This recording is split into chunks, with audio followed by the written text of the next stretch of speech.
सबसे पहले welcome to the bank. और ये जो बैंक है, बैंक ऑफ इंडियंस, ये चोरी होने वाली है। कितने पैसे चुराने वाले हैं ये भी तो सोचा नहीं है। तिजोरी खोलने के बाद पता चलेगा कि अंदर क्या है। प्लानिंग के साथ रखने वाली है। आई थिंक सोच के एक आए कुछ और हो जाता है। तो आई थिंक हम 3 चोर हैं जो ये बैंक लूटने आते हैं, फिर पता चलता है कि सिचुएशन कुछ अलग है और ऑब्वियसली अंडर प्लान्ड है। तीनों अलग अलग लोग हैं, अलग अलग तरीके से इकट्ठा आते हैं चोरी करने के लिए। So lot of fun. I think it's obviously it's funny क्योंकि बहुत सारी चीज़ें जो आपको हंसाएगी। At the same time there is a certain amount of thrills, certain amount of excitement. क्योंकि जब 3 स्टूपिड लोग अगर बैंक चोरी करने आए तो आप सोच सकते हो क्या हो सकता है। I am playing a common man, एक आम आदमी जब उसकी सिचुएशन बहुत डिफ़िकल्ट हो जाती है और जिस बैंक से उसे लोन मिला है उसे वापस करने में जब परेशानी हो जाती है तो ये सोचता है कि चलो उसी बैंक को लूट कर पैसे वापस कर दें। आई थिंक इसको लगता है काफ़ी स्मार्ट है, गॉड फियरिंग महाराष्ट्रियन इंसान है। अपने बैंक वाले के साथ बैठा नहीं। I think everyone at some point takes a loan. मैंने जब पहली बार घर ले रहा था तब मैंने ऑब्वियसली बैंक से लोन लिया था। यस, आई थिंक बैंक से good for loans I think होना चाहिए क्योंकि अगर सिस्टम में डर हो तो ही सिस्टम सही तरीके से चल सकते हैं। काफ़ी लोग मुझे लगता है जब डर कम हो जाता है तो we take system for granted. अगर फ़ाइन का डर ना हो तो आप कचरा फेंक देते हो, फ़ाइन का डर नहीं हो तो आप सीट बेल्ट नहीं लगाते, बिना लाइसेंस की गाड़ी चलाते हो। बट आई थिंक अगर फ़ाइन और पुलिस का डर हो तो शायद we be a better country than what we are. I think we are progressing towards that. नहीं, बिल्कुल नहीं है। पिक्चर का नाम बैंक चोर है और इसमें कोई डबल मीनिंग नहीं है। आई थिंक हर फिल्म की कहानी अलग होती है, हर फिल्म के जो कैरेक्टर्स होते हैं वो अलग सिचुएशन से आते हैं। मुझे लगता है कि हर चोरी के पीछे इमोशन अलग होता है और उसकी वजह से वो कहानी बनती है कि किस वजह से आप चोरी कर रहे हो। प्यार तो हर कोई करता है पर हर लव स्टोरी में कुछ अलग होता है, उसकी सिचुएशन अलग होती है।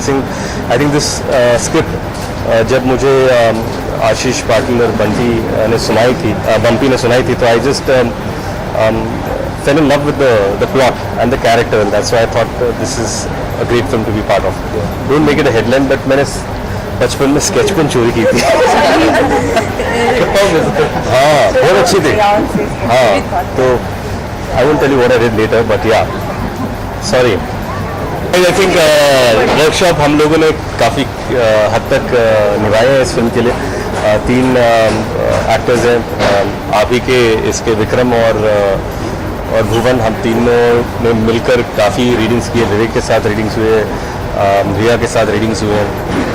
एंड आई थिंक बहुत इंपॉर्टेंट होता है क्योंकि इतने सारे जब कैरेक्टर्स इकट्ठा आते हैं तो it's important to fine tuning और सब लोगों के किरदार एक दूसरे से बहुत अलग है।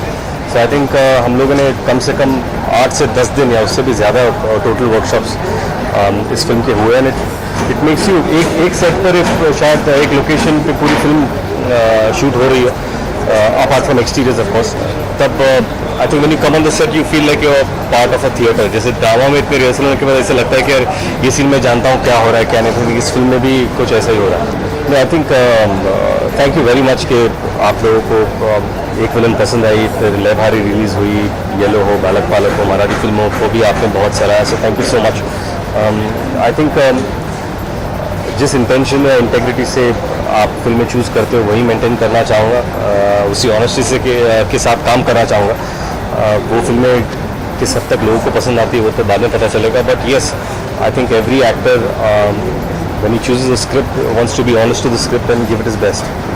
नहीं, यू नो ये चोर काफ़ी स्टूपिड है तो हमेशा goof up कर जाते हैं। तो आई थिंक चोरी का पता नहीं लेकिन goof up करना सीख गए।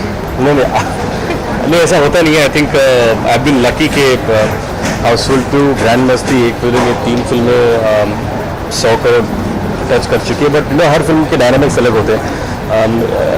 किसी फिल्म को हिट होने के लिए भी I think we need more than 100 crore. जब बजट ही 100 करोड़ तो शायद उसे 200 करोड़ करना होगा। लेकिन thankfully This is not that film. why Who has in the budget? the budget, yeah, the budget, but hopefully if it does well we'll be happy. And numbers don't matter, but as long as the film is a success, I think that'll be enough. So I think I really enjoy Kapil, and I'm a huge fan of Kapil's. मैं 3 बार उनके show पे जा चुका हूँ, and he's wonderful. और उन्होंने बहुत अच्छा काम किया, and I think things didn't work out.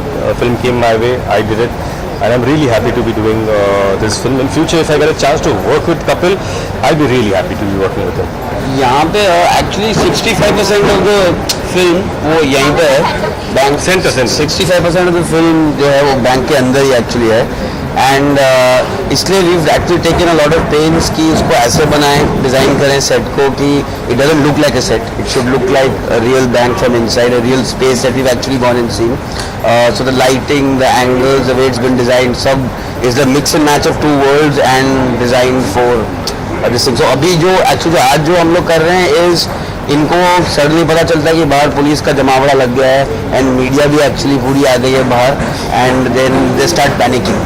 So it's basically where the film really suddenly gets into a lot of fun, in the fun mood. Midway, it's closer to midway.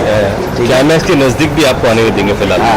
But I have nothing to say. I think everyone is doing their best, and I think Congress is comfortable, and I'm sure they'll do really well.